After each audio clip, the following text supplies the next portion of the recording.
అందరికీ నమస్కారం. శ్రీమద్ భగవద్గీత ఆధ్యాత్మిక రహస్యాలు అనే శీర్షిక ద్వారా శ్రీ త్రినాథ్ గారు ధారావాహిక ప్రసంగం చేస్తున్నారు. వారి ధారావాహిక ప్రసంగంలో ఈరోజు 372వ ప్రసంగం చేస్తున్నారు. శ్రీ త్రినాథ్ గారికి స్వాగతం. శ్రీమద్ భగవద్గీత ఆధ్యాత్మిక రహస్యాలు ఈ యొక్క కార్యక్రమాన్ని వీక్షిస్తున్నటువంటి సోదర సోదరిమందరికీ ఆర్థిక స్వాగతం. నమస్తే. ఆధ్యాత్మిక రహస్యాల యొక్క ఫౌండేషన్ ఏమిటి, ధార్మిక రహస్యాల యొక్క ఫౌండేషన్ ఏమిటి ఒకసారి అర్థం చేసుకోండి. ఆధ్యాత్మిక రహస్యాల యొక్క పునాది దేని మీద ఆధారపడి ఉందంటే సత్యత. అర్థమైందండి? సత్యం అంటే భగవంతుడు సత్యము కాబట్టి సత్యత ఆధారంగా వెళితే మనం భగవంతుని యొక్క కనెక్ట్ అవుతాం. భగవంతుని యొక్క రూపంలో వెళితే భగవంతుడితో మనం కనెక్ట్ అవుతాం. భగవంతుడిని మనం పొందలేకపోతున్నాం. భగవంతుడు ఉన్నాడా లేడా, వారిని మనం ఇన్ని లక్షల మంది ఏ విధంగా ఐడెంటిఫై చేశారు, అర్థమైంది. నేను చక్కగా అనుభూతి చేసుకుంటూ యోగ మార్గంలో సంస్కార పరివర్తన దిశగా వెళ్తున్నారు. దీనికి ముఖ్యమైనటువంటి కారణం ఏంటంటే నేను సత్యత ఆధారంగా నా జీవితాన్ని పరివర్తన చేసుకున్నానా అన్న విషయం అర్థం చేసుకోవాలి. ఫస్ట్ ఫౌండేషన్ ఏంటంటే సత్యము. రెండవ ఫౌండేషన్ ఏంటంటే తర్కము, లాజిక్ అంటారు కదా ఇంగ్లీష్లో. తర్క విరుద్ధంగా ఉండదండి. భగవంతుడు ఎప్పుడైతే సత్య మార్గాన్ని మనం తీసుకొని వెళ్ళేటువంటి విధానం మనకు చెప్తాడో ఖచ్చితంగా అది తార్కికంగా ఉంటుంది, ఇల్లాజికల్ గా ఉండదు. గీతలోనే చాలా 18వ అధ్యాయం 22వ శ్లోకంలో ఏం చెప్పాడు? దట్ విచ్ ఈజ్ ఇల్లాజికల్ అంటే అది థర్డ్ గ్రేడ్ జ్ఞానం అని చెప్పేశాడు. ఎత్తు కృత్స్నవద్ ఏకస్మిన్ కార్యే సక్తమహైతుకం అతత్వార్థం అల్పం జత తామసముదాహృతం. 18:22 చూడండి. జ్ఞానములో ఆ సాత్విక, రాజసిక, తామసిక అని 20, 21, 22 చెప్తాడు. అందువలన ఇప్పుడు తామసికమైనటువంటి జ్ఞానం పెట్టుకుని మనము ఏ విధంగా పురోభివృద్ధి చెందుతాం? సాత్విక ప్రపంచంలోకి ఎలా వెళతాం చెప్పండి? సత్యయుగము, త్రేతాయుగము సాత్విక ప్రపంచం. అందువలన ఫస్ట్ ఫౌండేషన్ ఏంటంటే సత్యము, రెండవ ఫౌండేషన్ ఏంటంటే తర్కము, లాజిక్, మూడవ ఫౌండేషన్ ఏంటంటే ఇంగిత జ్ఞానం. అంతే, truth, logic and common sense. ఈ మూడు ఫౌండేషన్ అనమాట. అంటే ప్రతి ప్రశ్నకి సమాధానం దొరుకుతుంది, నిశ్చింతగా ఉంటాం, డౌట్స్ ఉండవు. పరమాత్మ వచ్చాడా అంటే వచ్చాడు, అనుభవం చేస్తున్నారంటే చేస్తున్నాము.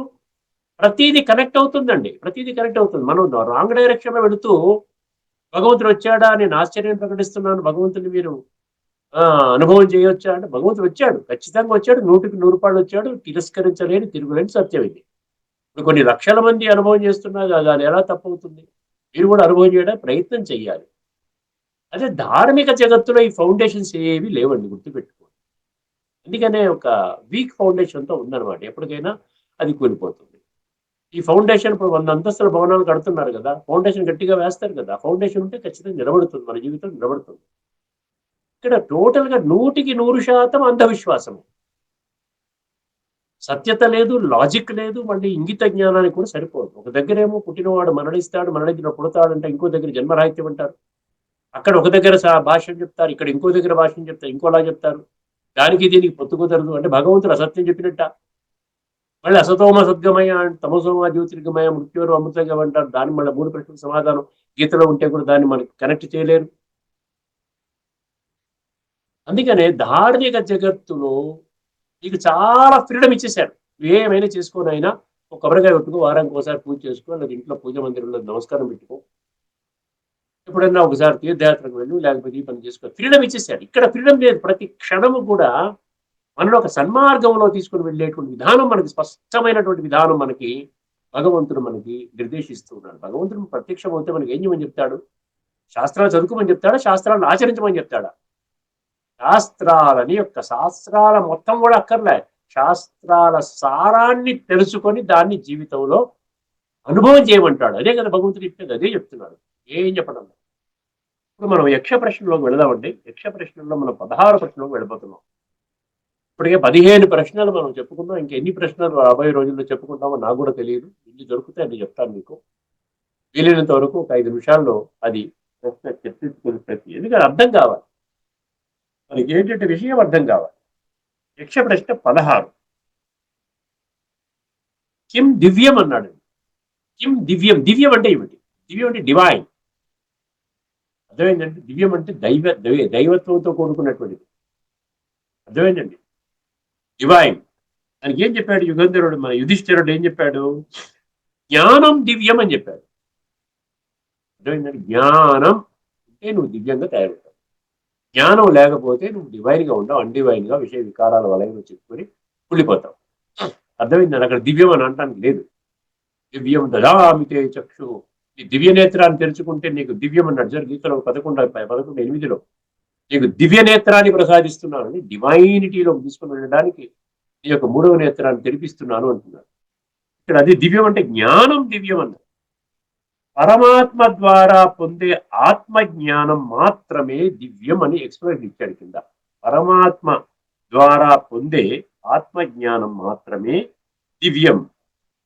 ఏది అతి పవిత్రమైనది, లోకానికి మించినది అన్నాడు. ఇక్కడ లోకం అంటే ఏంటంటే మనం మామూలుగా లౌకికం అంటాం చూసారా.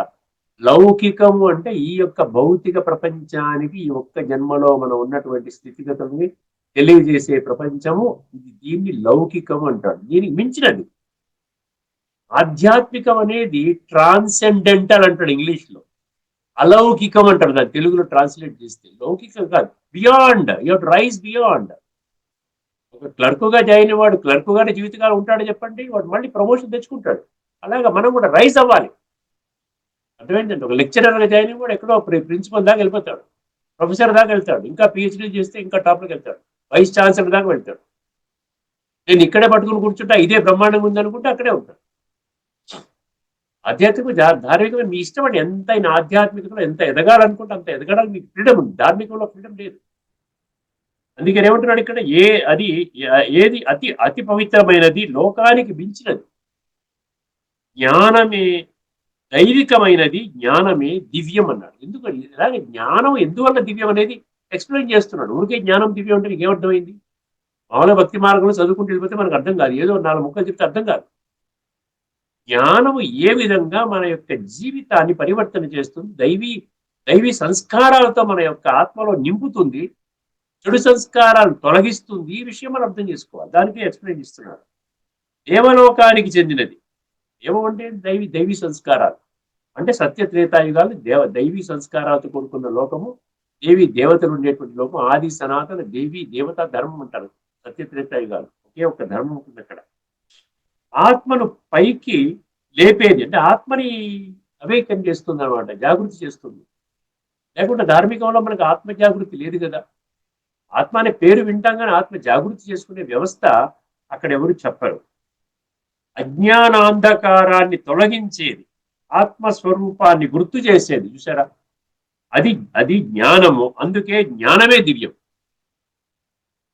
అంటే సమర్థించుకోండి, ఇంత చక్కగా సమర్థిస్తున్నట్టు అంధవిశ్వాసం లేదు ఇక్కడ ఎక్కడ కూడా. జ్ఞానము నీకు ఆత్మను అవేకం చేస్తుంది. ఆత్మ అవేకం అవుతే పరమాత్మతో కనెక్ట్ అవుతావు, దివ్య గుణాలు శక్తులు వస్తాయి, సంస్కార పరివర్తన, స్వర్గంలో పెడతావు. ఒక దెబ్బకు చూసారా. దివ్యత్వం అంటే ఊరికి అనుకుంటే దివ్యత్వం వస్తుంది కాదు కదా. దివ్యం అనే పదం ఎక్కడి నుంచి వచ్చిందంటే దివి నుంచి వచ్చిందంట. దివి అంటే ఏంటి? దివి భూమి అంటారు కదా, ఆకాశంలో దేవతలు ఉంటారంటే దివి అంటే అది ఆకాశం అన్నమాట. అంటే అక్కడ దివి అంటే దేవతలు ఉండేటువంటి లోకానికి సంబంధించింది, అంటే దైవత్వంలోకి తీసుకొని వెళ్ళేది దివ్యం అంటే. డివైన్ అంటారు ఇంగ్లీష్లో. దివ్యలోకం దేవత్వానికి సంబంధించినది, ప్రకాశమయమైనది, పవిత్రమైనది, లోకమునకు మించినది. లోకం అంటే మీరు గుర్తుపెట్టుకోండి, ఈ యొక్క స్వార్థపూరితమైనటువంటి లోకం, వర్తమాన కలియుగంలో మనం నివసిస్తున్నటువంటి ఈ లోకం అన్నమాట. అర్థమైంది? దానికి మించినది అంటే ఇంద్రియ సుఖాలు, భోగాలు, పదవులు, పేరు, ప్రతిష్ట, ఇవన్నీ కూడా లోకానికి సంబంధించినవి. అందుకని ఏమంటాడు? లౌకికము అంటాడు. అర్థమైందండి? దాన్ని లౌకికము అంటాడు. ఇంకా కొంచెం ఎక్స్ప్లెనేషన్ కూడా ఇచ్చాడు ఇక్కడ. అవి దివ్యమైనవి కావు. ఇవన్నీ పేరు ప్రతిష్టలు, ఇవన్నీ ఏదో ఉండే పెద్ద పదవి, ఇదంతా ఒక జన్మకి సరిపడా మీరు ఏదో పొట్టపోషణ చేసుకోవడానికి కోసం మీరు చేస్తున్న వ్యాపారం, ఉద్యోగం, వ్యవహారం. అది దానికి దివ్యమైనది. మిమ్మల్ని దైవత్వంలో తీసుకున్నాడు. అది ఎంత పెద్ద జాబ్ తీసుకున్నా, ప్రైమ్ మినిస్టర్ జాబ్ చేసినా ఈ ఆత్మ ఒక డివైన్ గా అవ్వదు. అదే మీరు మంచి పని చేస్తే కొంత పుణ్యం వస్తుంది, అది 1 జన్మకో 2 జన్మకో పనికి వస్తుంది. కానీ మీ ఆత్మ డివైన్ ఏమి మన స్వర్గంలో తీసుకుని వెళ్ళదు. అందుకని ఏమన్నాడు? తాత్కాలికం అన్నాడు. మాయా స్వప్నము లాంటిది అన్నాడు. స్వప్నంలో ఏ విధంగా అయితే మీరు పెద్ద పెద్ద కళలు కంటారు, నేను రాజుని, ఆ విధంగా చేశాను, ఇచ్చేసి రాజ్యాలు కబలించాను, నేను జయించాను. తర్వాత ఒక్కసారి స్వప్నం నుంచి బయటికి రాగానే మామూలుగా మామూలు మనిషి అయిపోతాడు. అలాంటి విధుడు అంతే. దివ్యమైనది అంటే ఆత్మను పైకి లేపేది, పాపము నుండి పవిత్రత వైపు నడిపేది, అజ్ఞానము నుండి సత్య జ్ఞానమునకు తీసుకుని వెళ్ళేది. అదే జ్ఞానం. అజ్ఞానం అంటే నేను దేహం, జ్ఞానం అంటే ఇది నా దేహం, నేను ఆత్మని. ఎందుకు జ్ఞానము దివ్యమని మళ్ళీ ఇచ్చాడు? జ్ఞానం అంటే ఏంటంటే భేదభావాన్ని తొలగిస్తుంది. భేదభావం అంటే కులము, మతము, జాతి, రంగు, వాడు వేరు వీడు వేరు. భగవంతుడు ఏమంటాడు? ఆధ్యాత్మికులు అందరూ నా పిల్లలు, అందరూ సోదరులు, సర్వమానవ సౌభ్రాతృతో అక్కడి నుంచే వచ్చింది యూనివర్సల్ బ్రదర్హుడ్. అర్థమైందండి? భేదభావాన్ని తొలగిస్తుంది. అసలు నేను ఎవరు అన్న ప్రశ్నకు సమాధానం ఇస్తుంది జ్ఞానం. నేను ఎవరు? క్షేత్రజ్ఞం చాపి మాం విద్ధి సర్వక్షేత్రేషు భారత క్షేత్రజ్ఞయోః జ్ఞానం యత్తత్ జ్ఞానం మతం మమ అన్నాడు. క్షేత్రము వేరు, క్షేత్రజ్ఞుడు వేరు. క్షేత్రము అంటే శరీరం, క్షేత్రజ్ఞుడు అంటే ఆత్మ. ఆత్మ అవినాశి, శరీరం వినాశి, అవినాశి ఆత్మ, వినాశి శరీరానికి యజమాని. ఇదంతా 13వ అధ్యాయంలోని 2వ శ్లోకంలో చెప్పడం జరిగింది. జీవితానికి ఒక లక్ష్యాన్ని ఇస్తుందంటే, లక్ష్యము గమ్యం. మన జీవిత లక్ష్యం ఏమిటి? తినడం, త్రాగడం, వండుకోవడం, ఉద్యోగం, డబ్బు సంపాదించుకోవడం, తర్వాత మళ్ళీ 24 గంటలు అయిపోతే మళ్ళీ ఇదే ప్రాసెస్. ఇది కాదండి లక్ష్యం. పర్టికులర్ గా ఇది 7వ అధ్యాయం 19వ శ్లోకం రిలేట్ చేసుకోండి, 7వ అధ్యాయం 3వ శ్లోకం రిలేట్ చేసుకోండి. ఇది చాలా విలువైనటువంటి జన్మ. ఈ యొక్క శరీరం ద్వారానే మీరు ఆత్మని సంస్కరించుకునేటువంటి అతి విశిష్టమైనటువంటి జన్మ అనమాట. ఈ యొక్క దాన్ని ఊరికే కేవలం ఒక జన్మకు సరిపడా సంపాదించుకున్నారంటే మీరు జీవితాన్ని వ్యర్థం చేస్తున్నారు. జీవిత లక్ష్యాన్ని స్పష్టం చేస్తుంది. పాపం పుణ్యం యొక్క భేదాన్ని చెప్తుందని. ఇది పాపము, ఇది చేయకూడదు, ఇది పుణ్యము, ఇది చెయ్యాలి. ఈ విధంగా చేస్తే ఆత్మ సంస్కరించబడుతుంది, ఈ విధంగా చేస్తే భగవంతుని యొక్క ధర్మ సంస్థాపన కర్తవ్యాన్ని సమర్థించిన వాళ్ళు అవుతాము. ఇదనమాట ధర్మము అధర్మము, సత్యము అసత్యము. వీటి భేదాన్ని మనకి జ్ఞానం ఉంటేనే తెలుస్తుంది, లేకపోతే తెలియదు. అంధవిశ్వాసంలో తెలియదు. ధర్మం అధర్మం మధ్య తేడాలు చూపిస్తుంది. జ్ఞానము లేనట్లయితే మనిషి ఏదో ఒక లోకంలో తిరుగుతున్నాడు. ఇదో లోకంలో తిరుగుతాడు. ఇది డబ్బు సంపాదన లోకము, ఇల్లు కట్టుకోవాలి లోకము, అదొక లోకము, ఈ సంపాదించుకోవాలి, పేరు ప్రతిష్టలు, అసన్మానాలు, వ్యవహారాలు, దీంట్లోనే ఆ లోకాల్లోనే అదొక మాయాలోకంలో తిరుగుతూ ఉంటాడంట. కోరికలతో, భయాలతో, అబద్ధాలతో చిక్కుకుపోతాడు. జ్ఞానం వచ్చిన వెంటనే ఏమవుతుందంటే చీకటి నుండి వెలుగులోకి వచ్చినట్లు అవగాహన వస్తుంది. అమ్మయ్యా, అది అశాశ్వతము. ఆత్మ యొక్క జాగృతి చేసుకుని దీన్ని ఎన్లైటన్మెంట్, దీన్ని ఈ విధంగా వికసింపజేసుకోవడం అనేది, ఆత్మ వికాసం అనేది నాకు జన్మ జన్మల ప్రారంధాన్ని ఇస్తుంది. ఈ అవైకనింగ్ అనేది వస్తుంది జ్ఞానం ద్వారా అంటున్నాడు. జ్ఞానం వచ్చిన వెంటనే చీకటి నుండి వెలుగులోకి వచ్చినట్లు అవగాహన వస్తుంది. అదే దివ్యత్వము, అంతర్గత ప్రకాశము. అందుకని గీతలో కూడా అంటే 4వ అధ్యాయం 8వ శ్లోకంలో జన్మ కర్మచమే దివ్యం ఏవం యోగి స్వతః. అర్థమే అక్కడ జన్మ కర్మచమే దివ్యం. నేను చేసే కర్మ దివ్యం అంటాడు భగవంతుడు. డివైన్. ఈ చెత్తని ప్రోత్సహించను నేను. భగవంతుడా, నేను ఇప్పుడు స్మగ్లింగ్ చేస్తున్నాను, అందులో 10% నీకు ఇస్తానంటే నువ్వు నాకు స్మగ్లింగ్ లో నువ్వు సాయం చేయమని అర్థం కదా. నేను ఫలానా వాడిని లూటింగ్ చేస్తున్నా, నాకు సాయం చేయి, అందులో గెలిస్తే నీకు 10% వస్తుంది, నీకు ఇస్తాను, నీకు ఒక వజ్రాల కిరీటం చేయిస్తాను. ఇదంతా ఏంటనుకుంటున్నారు? భగవంతుడికి కూడా లంచం ఇవ్వటం లాంటిదే. అది భగవంతుడు ఏమంటున్నాడు? జన్మ కర్మచమే దివ్యం అంటున్నాడు. నాది దివ్య జన్మ. మీరు నా దగ్గరికి వస్తే మీరు దివ్యంగా తయారవుతారు. అర్థమైంది? అదే ఇంకొక దాంట్లో ఏమన్నాడు? 4:38 ఇక్కడ జ్ఞానం గురించి చెప్తున్నాడు. ప్రపంచంలో ఆత్మని శుద్ధి చేసేటువంటి జ్ఞానము, పరమాత్మ యొక్క గీత ద్వారా బోధించిన జ్ఞానానికి మించిన జ్ఞానం లేదు. భగవంతుడు ప్రకటిస్తున్నాడండి. నేనెవరిని ప్రకటించడానికి? నహి జ్ఞానేన సదృశం పవిత్రమిహ విద్యతే తత్స్వయం యోగ సంసిద్ధ కాలేన ఆత్మని విందతి. ఏమన్నాడు? నహి జ్ఞానేన సదృశం పవిత్రం ఇహ అన్నాడు. ఇహ అంటే ఈ లోకము. విద్యతే, ఇంకా ఇంతకంటే లేదు. ఆత్మని శుద్ధి చేసేటువంటి జ్ఞానం నేను మీకు ఇస్తున్నాను. ఎందుకంటే అది అవసరము, మిగతావన్నీ అనవసరం లేదు. మీరు ఎక్కడ ఓడిపోయినా పర్వాలేదు. ఆత్మ మీద జయించారా, ఆత్మ శుద్ధి చేసుకునే ప్రక్రియను అలా పెట్టుకుంటూ ముందుకు వెళ్ళారా, మీకు జయము మీదే. అర్థమైందండి? ఈ లోకములో జ్ఞానానికి సమానమైన పవిత్రమైనది మరొకటి లేదు. గీత కూడా ఇదే సత్యాన్ని చాటుతుంది. ఏం చెప్పాడండి? జ్ఞానం అనేది దివ్యము. అర్థమైందండి? ఇక్కడ ఇంకా దివ్య జ్ఞానం గురించి కొన్ని ఉన్నాయి. దివ్య జ్ఞానం అంటే ఆధ్యాత్మిక జ్ఞానం. దివ్య జ్ఞానం అంటే ఏంటంటే అంత డౌట్ వస్తుంది కదా. దివ్య జ్ఞానం అంటే ఆధ్యాత్మిక జ్ఞానం అని గుర్తుపెట్టుకోండి. ఆధ్యాత్మిక జ్ఞానం అంటే చెప్పాను, ఆత్మ, పరమాత్మ, కాలచక్ర జ్ఞానము, మరియు కర్మల గుహ్య గతి. ఈ 4 విషయాలు ఉంటే మీరు ఆధ్యాత్మికంగా ఎదుగుతున్నారు. ఎదగడానికి చక్కగా ఒక మంచి ఫౌండేషన్ వేసుకుంటున్నారు అర్థం అన్నమాట. ఈ జ్ఞానం మన దృష్టిని, మన మనస్సును, మన జీవితాన్ని పూర్తిగా మారుస్తుంది. మారాలి, తప్పదు, వేరే మార్గమే లేదు, ఆప్షన్ లేదు మీకు. ఈ జీవితాన్ని భ్రష్టు పట్టించుకోవడమా, మీ జీవితాన్ని సర్వాంగ సుందరంగా తీర్చిదిద్దుకోవడం అనేది మీ చేతిలో ఉండాలి. మీ చేతిలో ఇచ్చేస్తున్నాడు భగవంతుడు. భగవంతుడు జ్ఞానం ఒక మార్గాన్ని మాత్రమే చెప్తాడు, కానీ ఆంఫట్ అని చెప్పి నువ్వు ఎలా పని ఏం చేసినా పర్వాలేదు, ఒక 4 కొబ్బరికాయలు కొట్టుకో, పూజ చేసుకో, నీకు మంచిగా ఇచ్చేస్తానని ఎప్పుడు ఎక్కడ ఏ శాస్త్రం లేదండి. అది మూఢత్వం అంటున్నాడు భగవంతుడు. అర్థమైందండి. వికారాల అంధకారము నుండి దివ్య స్వరూప స్థితికి తీసుకుని వెళుతుంది. అందువలననే గీతా జ్ఞానాన్ని దివ్య జ్ఞానము అంటారు. జ్ఞానము ఎలాగ దివ్యంగా మారుస్తుంది? జ్ఞానము సరిగ్గా హృదయములోకి దిగితే, హృదయం అంటే బుద్ధి, ఎప్పుడైతే జ్ఞానం బుద్ధిలోకి దిగేంత వరకు కాస్త ప్రతి నిమిషము, ప్రతిరోజు ఒక 5-10 నిమిషాలు అభ్యాసం స్టార్ట్ చేసుకుంటూ వెళ్ళిగా, ఇది ఏదో ఆషామాషి వ్యవహారం కాదు, తేలిగ్గా తీసుకోవాల్సిన విషయం కాదు, ఇది ఏదో ఉంది, ఇందులో ఏదో ఉంది, లేకపోతే కొన్ని లక్షల మంది ఎలాగ వీళ్ళు ఈ విధంగా ఇది ఫాలో చేస్తున్నారు, 90 సంవత్సరాలుగా ఎందుకు నడుస్తోంది ఇది, ఈ జ్ఞాన యజ్ఞము ఆలోచించినట్లయితే మీరు కూడా ఒక అడుగు వేయటానికి అవకాశం ఉంటుంది. ఇక్కడ ఏమంటున్నాడు? ఇక్కడ సరిగ్గా హృదయంలో దిగితే దృష్టి మారిపోతుంది, శరీరాన్ని దాటి ఆత్మను చూడగలుగుతాము. చూసారా, యక్ష ప్రశ్నల యొక్క సమాధానం నేను ఇది చెప్పటం లేదు. సంస్కారాలు మారతాయి, అసూయ ద్వేషాలు ఇవన్నీ కూడా వెళ్ళిపోయి కోపం శాంతిగా మారుతుంది, అసూయ ద్వేషాలు స్థైర్యంగా మారుతాయి, సంబంధాలు పరివర్తన చెందుతాయి. ఆశ్రిత సంబంధాల నుండి, ఆశ్రిత సంబంధాలు అంటే అవసరం ఉంటే వస్తాడు, లేకపోతే లేదు, బాగా డబ్బు ఉంటే మీదకి వస్తాడు, లేకపోతే లేదు. అర్థమైందండి. ఆశ్రిత సంబంధాల నుండి దైవ బలం మీద, ఆత్మ బలం మీద ఆధారపడే స్థితికి వచ్చేస్తాం.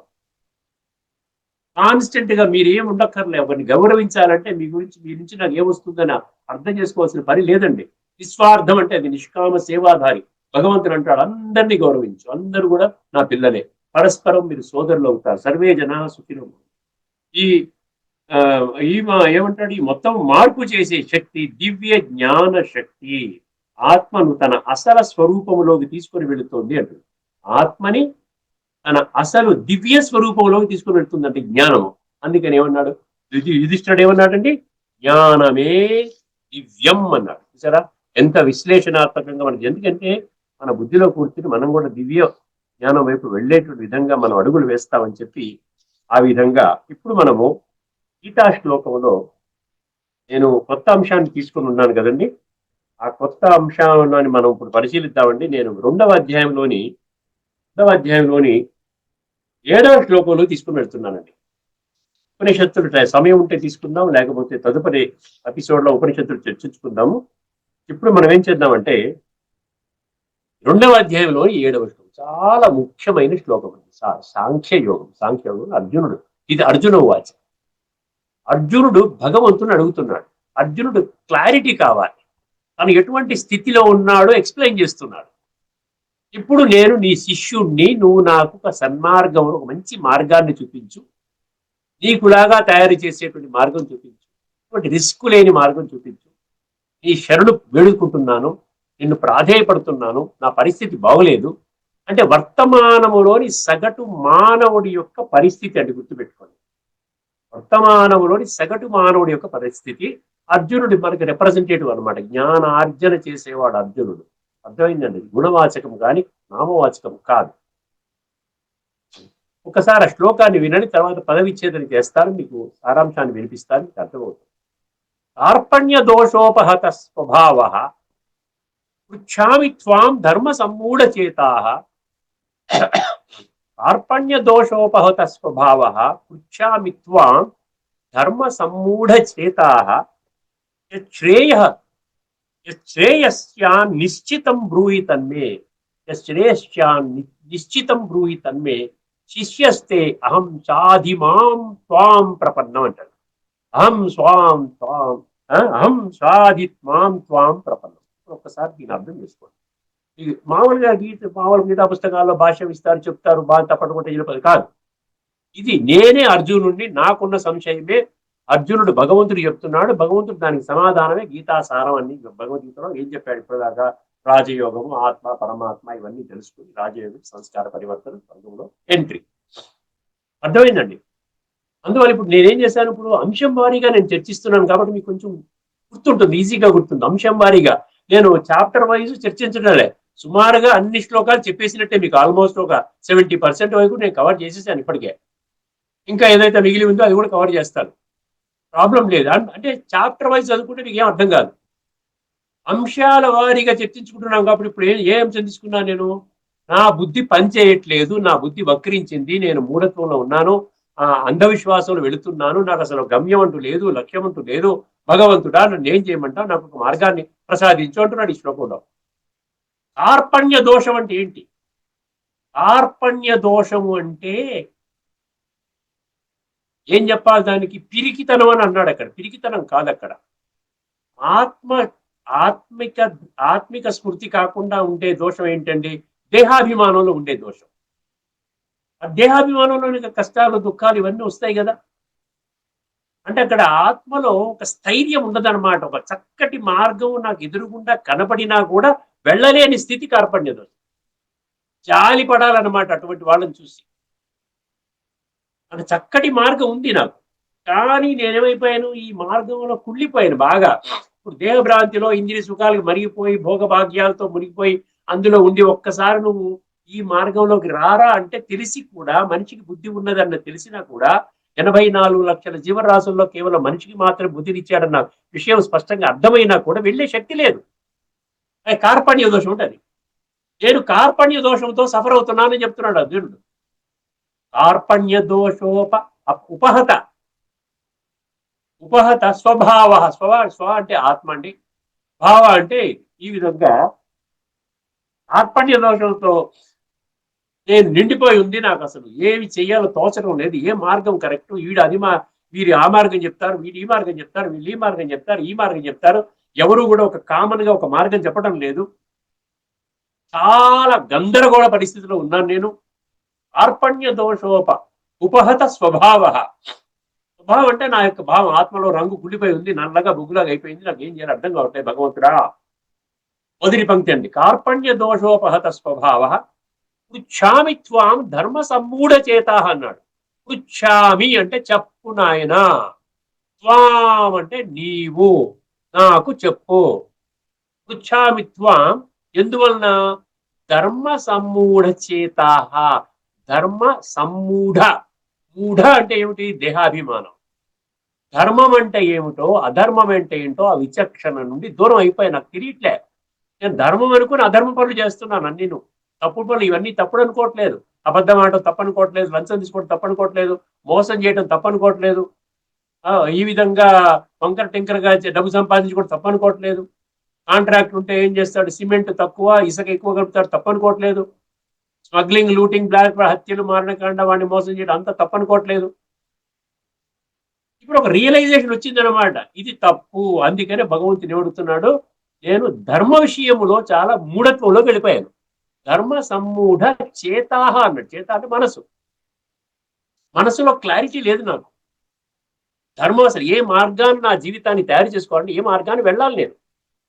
ధర్మ సమ్మూఢ అక్కడ. అందుకనే ఆ శ్లోకాన్ని తీసుకున్నాను నేను. మూఢ, అమూఢ, అసమ్మూఢ, ఈ బుద్ధ్య, అబుద్ధ్య ఇట్లాంటి శ్లోకాలన్నీ మీకు ముందు పెట్టబోతున్నాను. అప్పుడు మీకు అర్థమవుతుంది అనమాట. ఒక్కసారి మీలో ఒక చలనం వచ్చి, అమ్మమ్మమ్మ భగవంతుడు అంటాడు ఈ విధంగా బుద్ధినేత్రాన్ని తెలుసుకోవచ్చు, నువ్వు నాశనం అయిపోతావురా అని చెప్తాడు ఈ 40 శ్లోకాల్లోనూ. ఇంకా రాబోయే 40 ఎపిసోడ్స్ లో ఒక్కొక్క శ్లోకం మీకు చెప్తాను ప్రతిరోజు కూడా, ప్రతి ఎపిసోడ్ లో చెప్తాను. ఏమన్నాడు? పృచ్ఛామి త్వాం ధర్మ సమ్మూఢ చేత. రెండో పంక్తి అర్థమైంది కదండి. మూడో పంక్తి ఏమంటాడు? ఏ మార్గాన్ని వెళ్ళమంటున్నాడు? యచ్ఛ్రేయః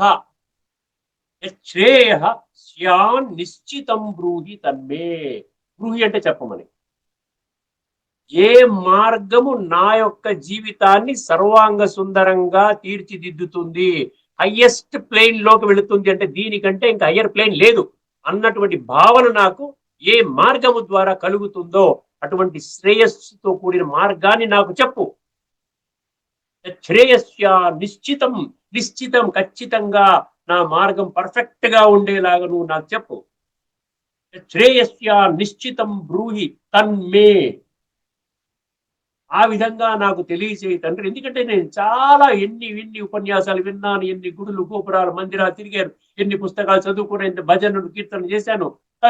కనీసం ఒక కోపాన్ని కంట్రోల్ చేసుకోలేకపోతున్నాను. అబద్ధం ఆడకుండా సత్య మార్గం వెళ్ళలేకపోతున్నాను. వాడు తిట్టాడు, వీడు తిట్టాడు, ఈ విధంగా అయిపోయింది. ప్రతిరోజు up and down life lead చేస్తున్నాను. ఆరోగ్యం కుళ్ళబెట్టుకుంటున్నాను. సమాజంలో ఒక మంచి వ్యక్తిగా గుర్తింపు లేకుండా ఉన్నాను. పాపాత్మగా మారిపోయాను. ఇప్పుడు నాకు నీవు తప్ప ఇంకొక శరణు లేదు అంటున్నాడు. ఈ మూడో పంక్తి చెప్పాను కదండి. శ్రేయ ఏది నాకు శ్రేయస్కరమో అర్థమైందండి. నిశ్చితం బ్రూహి తన్మే. ఆఖరి పంక్తి ఏంటండి? శిష్యస్తే అహం చాది మాం త్వాం ప్రపన్నం అన్నాడు. ఇదివరకు మనకి మామూలుగా అర్జునుడు మన భౌతిక మన భాష ప్రకారం ఏమంటాడు? స్నేహితుడు, సఖా అని కూడా చెప్తాడు. భగవంతుడు కూడా సఖా అంటాడు. సఖా అంటే ఫ్రెండ్. ఇక్కడేమంటున్నాడు? నేను నీకు శిష్యుణ్ణి, నీ శరణు పొందుతున్నాను, నీవు తప్ప నీకు ఇంకెవరూ లేదు. అందులో యానికానికి పాపాని జన్మాంతరకృతానికి అంటారు. అందులో కూడా రాహిమాం కృపయా దేవా శరణాగత వత్సల, అక్కడ శరణాగత వత్సల వస్తుంది. అన్యథా శరణం నాస్తి త్వమేవ శరణం మమ తస్మాత్ కారుణ్య భావేన రక్ష రక్ష జనార్దన అంటాడు. అదే మనం అదే అడిగాం, మనం భగవంతుని అడుగుతున్నాం. అసత్వమయ్య, నేను అసత్య మార్గంలో వెళుతున్నాను తండ్రి. శిష్యస్తే నేను నీకు శిష్యుడిని, నీవు నాకు గురువు, సద్గురువు, పరమ సద్గురువు. జగద్గురువులు అన్నారు, వాళ్ళకు కూడా ఏం తెలియదు. అర్థమైందండి. అసలైనటువంటి గురువులకే గురువు గరీయా అంటాడు గీతలో.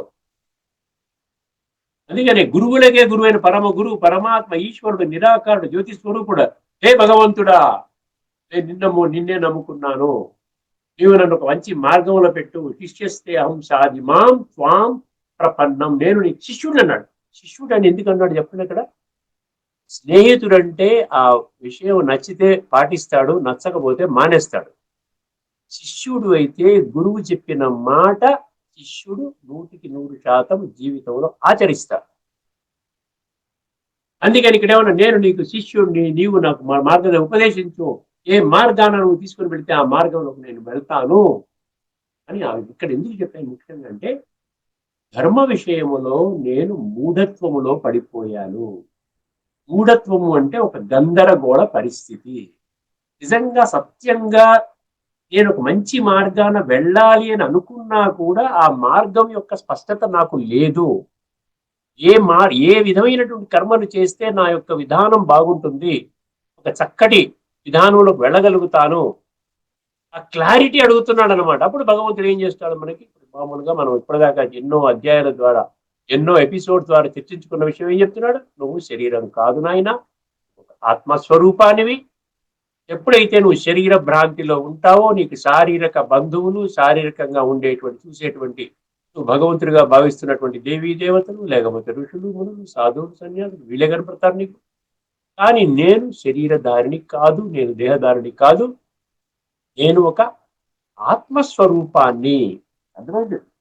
అందుకనే భగవంతుడు మనకేం చెప్తున్నాడు? నీ యొక్క సత్య స్వరూపాన్ని గుర్తించినట్లయితే ఇవన్నిటికీ సొల్యూషన్. ఇక్కడ ఒక విషయం గమనించండి. మామూలుగా మనం యుద్ధం అనుకుంటే అందరూ యుద్ధం యుద్ధం యుద్ధం అని చెప్తారు. ఇక్కడ భగవంతుడు ఇక్కడ అర్జునుడు ఏమైనా అడిగాడండి? యుద్ధం గురించి అడిగాడా? ఫలానా శత్రువుని ఎలా జయించాలి అంటున్నాడా? ఈయనేమన్నా యుద్ధం గురించి చెప్తున్నాడా?